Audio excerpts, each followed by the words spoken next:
My dad came here in 1905. Frank DeFay. There was homesteads up for sale, so he bought a homestead. And he built a tent with a wooden bottom, and that's where they lived. And the snow was clear up over the tent. There was mostly Indians that was here, because they'd come here and settle too. But they was pretty mild too. They was friendly. Both sides of my family settled in this Tabiona Valley. It was just a plain sagebrush flat. Most of it, when they came, they moved out here from Heber. They settled, built a little log cabin. My mother died when I was about 8 years old. And so I was raised by my grandparents in Tabby. Chatwins were just farmers, raised all their own food, their potatoes and big gardens and orchard. We didn't have a lot, but we didn't need a lot. We didn't know of all the things that we were missing. My dad, well, he moonshined for a living. Then he finally got caught, and they made him move to Salt Lake for a year. When I was working at the cafe, we'd see cars come to Mr. DeFay's and go to the back door and get their moonshine. And when Snoop got old enough, why then he took to it too and started making his own too. We'd go sleigh riding, we'd go horseback riding, we'd go roller skating, dancing. We'd play marbles and we'd play run, sheep, run, and just different games like that. We'd really have a lot of fun. We came to school and went home. We didn't have, much activities. It was based at home. That was our entire world. Help on my dad's place, and it was a lot more laid back. Today's kids are everywhere. Activity after activity. We'd go swimming. We have a good swimming hole down in our river bottom, so we did a lot of that. Had parties and had oyster suppers, and we had a lot of them that sang and played their guitar. Whenever they had a party or anything, we were all invited. My husband, he bought some Brahma bulls, and so he ran the rodeo for quite a few years. Watch the bucking horses and the calves and the sheep. The little kids would ride the sheep. Television wasn't a big thing here. We had, I think, 3 channels. On a good day, you could maybe watch one with an antenna that was like 80 feet in the air. My dad traveled a lot. He'd get in his car, and I rode all over. I was just little, and I just hold on to his shoulder, and we'd go. He'd take me about every place he went. But he used to ride horseback to Salt Lake and back. It'd take him a couple of days, 2 or 3 days. They'd go over Wolf Creek, and then they'd stop in their tent. The main road out there, 35, I believe, it used to be paved to my parents' place in Hannah, the farm, and then from there it was dirt, clear over to Camas. They were dirt roads. Your cars didn't last very long. They weren't good, but we thought they were. We didn't know they weren't good. They asked my husband one time, what would you like most to hear your wife say? He said he would like to hear that I didn't go anywhere today. So the good roads or the bad, neither one kept me very close. Probably one of the most major changes in this valley has been the paving of Wolf Creek Pass, and the opportunity that's opened up for us to travel to the Wasatch Front in the summer months. I know that there's a few people who work in Park City. To have Wolf Creek open, it saves them 30 minutes of travel time.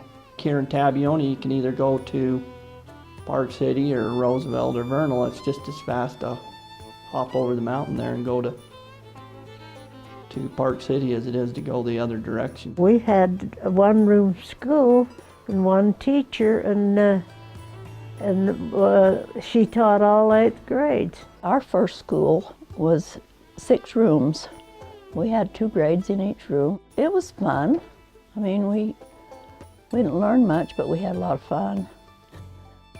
You know, we got a new school in the 80s. I can't explain the old school.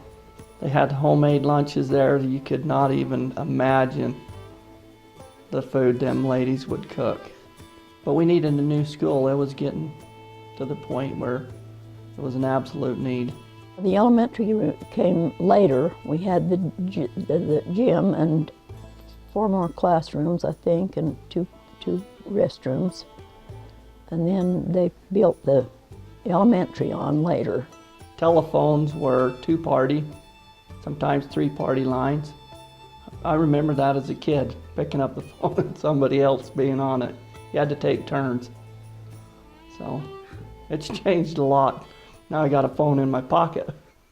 May Roberts had the first phone in the Hannah area in 1917, and people would call her to get messages to people in the valley, and she would have her kids run messages to them on horseback. The ring was 4 long rings and 1 short. My cousin used to lean against the pole and tell me what was being said, and I believed her. I'd go home and tell my folks, and sometimes she got in trouble.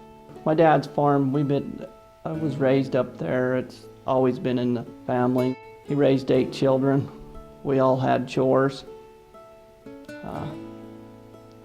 And getting them chores finished, by the time you got in before dark to do your homework or whatever, that was priority then. He'd hire the grandkids to help him, and he'd make them work. I cooked lunch for them every day, dinner, and they'd all tell me what they wanted. They was just like ordering out of a cafe. I'd fix them whatever they wanted. That's key to this valley. Kids do have chores to do and responsibility. I don't know if it keeps them out of total trouble, but it keeps them busy enough that, and with their other activities, they don't get in as much trouble, let's put it that way. I was 13 when I started working at the store, because it was my brother-in-law and my sister-in-law, or my sister that run the store then. So then I'd go and I'd get $5 a month, and then after a few years, then they raised it to $15 a month. And then later I got $30 a month, and that's the most I made. The Hannah store and the cafe burned at a different time.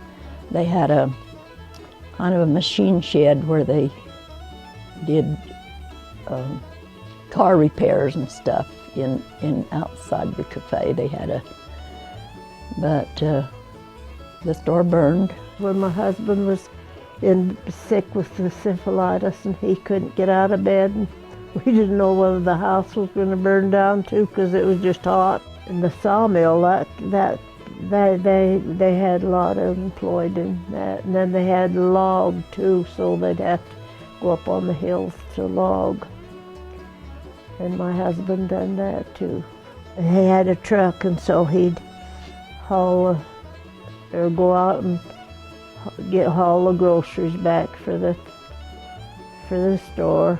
We worked up there the year that we were married in '47, up at Johnson's Mill on Wolf Creek.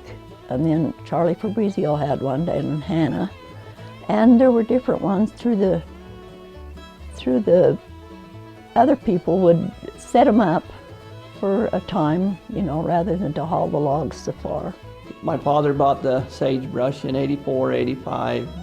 Prior to that, it was owned by Lee Wagstaff, who is the original person who built it.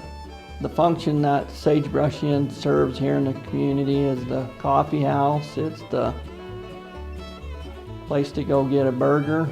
Hunters, people hunting, stay in the rooms. It's a mini grocery store. Then Snook started the museum, and so he got all his stuff that he had, and then he started buying everything else that he could buy, and until we got the thing full. And when he started, it wasn't going to be a museum. And then he started buying old stuff that we threw away before, and he bought anything he could find that was old. He always wanted me to come out there and sit, and I said, I've seen it all, and I don't want to sit out here. I spent quite a few years away from this valley, and I'm grateful for the opportunity to come back and give back to this community. It's been a blessing in my life. Any of the kids that move away want to come back to Hannah because it was nice and quiet, and not no crime and stuff like there is now. I want what's best for our community. I'm thankful that I live here. We couldn't ask for better people. Everybody knew everybody, and everybody loved everybody. When somebody's in the hospital, you always get lots of calls. Well, how is he doing today? Or how, is there any improvement? Or the whole valley is concerned. They care what happens. If the need is there, you can count on the people in this community. Everybody's just one.